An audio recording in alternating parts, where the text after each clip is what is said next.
Em algum momento da sua vida, você já parou para pensar a respeito de Deus ser diferente no Antigo e no Novo Testamento? Como se fossem dois deuses diferentes. O Deus do Antigo Testamento ser alguém irado, alguém que pune as pessoas, e o Deus do Novo Testamento ser aquele que vai trazer a graça através de Jesus, aquele que vai trazer o arrependimento. Parece que eram dois deuses diferentes, né? Parece que eram duas pessoas totalmente diferentes, mas na verdade não. Deus é bom no Antigo Testamento e continua sendo bom no Novo Testamento. Mas para entender isso, você precisa entender como que Deus se relacionava com as pessoas. Deus, ele se relacionava com o seu povo, o povo de Israel, de uma forma muito simples, dando ordenanças para eles, dando leis para eles e colocava diante deles a opção de escolher entre obedecer e não obedecer. Então Deus, ele se apresentava como um Deus bom, que era um justo juiz e que sim, condenava aqueles que desobedecessem. Então, todas as vezes que Deus se revela ali aos israelitas, eles têm que dar sempre opções para ele. Olha,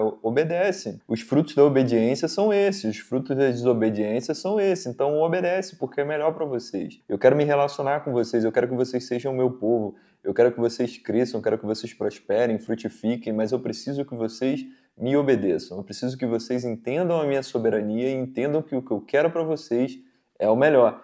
Então, na maioria das vezes, o povo começava muito bem obedecendo, mas depois desobedecia.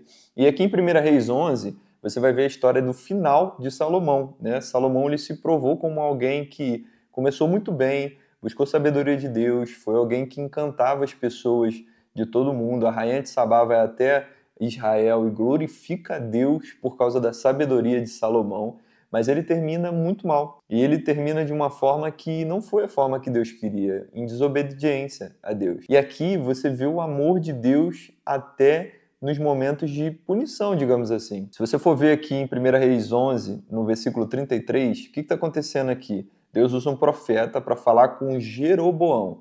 E esse profeta vai falar com Jeroboão o seguinte: olha, eu vou dividir o reino de Israel. Agora vão ser 10 tribos do norte e 2 tribos do sul. Ou seja, a descendência de Davi vai continuar reinando sobre o reino do sul. Por quê? Porque Deus tinha feito uma promessa para Davi, um homem que era um homem segundo o coração de Deus, que andou em obediência ao Senhor, mesmo com seus erros, mesmo com seus defeitos ao longo do caminho, mas que o Senhor teve uma aliança com ele. Já Salomão, já os descendentes de Davi quebraram essa aliança por causa da idolatria. Salomão, ele fez coisas que desobedeceram ao Senhor. Ele casou com mulheres estrangeiras, ele sacrificou outros deuses, ele fez muitas das coisas que Deus desaprovava. Então, por isso, Deus dividiu o reino de Israel. Mas, como ele tinha feito uma aliança com Davi, como ele tinha feito uma promessa para Davi, ele se manteve fiel a isso. E aqui a gente precisa entender uma coisa: mesmo quando nós somos infiéis, Deus continua fiel à sua palavra. Deus, ele tem uma promessa aqui para a descendência de Davi, e mesmo quando essa descendência se voltou contra ele, ele continuou fiel na sua palavra. Ou seja, Deus continuou sendo bom, mesmo quando o povo de Israel desobedecia a ele. E ele, como um justo juiz, precisava julgar essas pessoas, precisava fazer com que essas pessoas pudessem sofrer com as consequências dos seus pecados, para que pudessem se arrepender, para que pudessem ter noção do que eles estavam fazendo. E a gente vai ver ali frutos da desobediência. O povo vai parar no exílio, o povo vai parar em outras terras, o povo vai viver tantas coisas ruins. E você vai ver lá, por exemplo, em Neemias, quando o povo volta do exílio, Neemias e Esdras, né, ajudam aquele povo ali a se voltar para o Senhor. Eles reconstroem o templo, eles começam a viver novamente aquilo que o Senhor tinha para eles, mas pouco tempo depois eles começam a se voltar novamente para as práticas pagãs. Começam a fazer coisas que desobedeciam ao Senhor, ou seja, a dureza no coração do povo levava eles a pecar novamente. Por quê? Porque o pecado ainda estava dominando aquele povo. Eles ainda se permitiam ser dominados pelo pecado e não ser dominados por Deus, como era a vontade do Senhor. Então, quando vem o Novo Testamento, quando vem Jesus, Jesus ele paga o preço dos nossos pecados. Jesus ele faz o sacrifício, e esse sacrifício que nos dá a vida eterna, esse sacrifício de cruz, onde ele vai para aquele madeiro, onde ele passa por todo aquele processo para que nós possamos ter a vida eterna. Então, a partir desse momento, ele paga os nossos pecados, e a partir dele nós podemos ter acesso ao Pai. E é essa a grande diferença. Na verdade, Deus ele estava querendo, no Antigo Testamento, ter comunhão com o homem, e através da lei ele tentava fazer com que o homem se voltasse para ele, e no Novo Testamento ele continua da mesma forma querendo ter comunhão com o homem. Só que ele não usa mais da lei para isso, ele usa agora da graça para isso. Então, através de Jesus, ele vem para ter comunhão conosco novamente. Então, Jesus vem para que nós possamos ter comunhão com o Pai novamente, agora de um modo diferente, mas sendo o mesmo Pai, sendo o mesmo Deus, tendo o mesmo caráter amoroso, aquele caráter de quem quer salvar os seus filhos, não puni-los.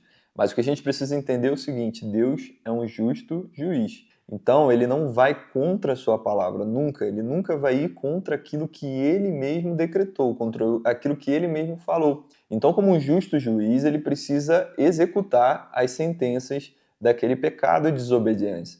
Então, a gente precisa entender que hoje, mesmo que a gente fale pouco sobre isso, sobre céu, inferno, existe sim a punição para aqueles que vivem no pecado, que é o inferno. Então, a gente precisa entender que o santo, ele é aquele que busca a santidade e que erra ao alvo. O que é errar ao alvo? É pecar. Então, às vezes, a gente vai errar, a gente vai pecar, a gente vai contra aquilo que o Senhor nos ordenou, mas aí a gente vem com arrependimento. É a mesma coisa que acontecia com Davi. Davi tinha um coração quebrantado diante do Senhor, então ele errava, mas se arrependia. Então a gente precisa ter isso em mente. Nós somos santos lutando contra o pecado, ao contrário de quem vive no pecado e que está de boa com isso, que está vivendo tranquilamente no pecado, sabendo muitas das vezes que o caminho do pecado, o salário do pecado é a morte. Nós não podemos viver dessa forma, viver alimentando nossos pecados de bolso, viver tentando mostrar uma falsa santidade para as pessoas enquanto a gente vive uma vida totalmente pecaminosa. Nós não somos mais pecadores, nós somos santos lutando contra o pecado. Então Deus ele continua o mesmo. O Deus do Antigo Testamento é o mesmo Deus do Novo Testamento. Ele continua sendo bom, ele continua querendo ter comunhão com a gente, mas ele continua sendo um justo juiz também. Então, que nós possamos nos afastar cada vez mais do pecado e buscarmos cada vez mais uma vida de obediência em Deus, para que nós possamos colher dos frutos da obediência. Valeu, meu irmão. Se você ainda não está inscrito aqui no canal, a hora é essa. Clica aqui para se inscrever e vamos juntos nessa caminhada e aprendendo cada vez mais sobre a palavra do nosso Deus. Tamo junto, meu irmão. Fique com Deus e até o próximo vídeo.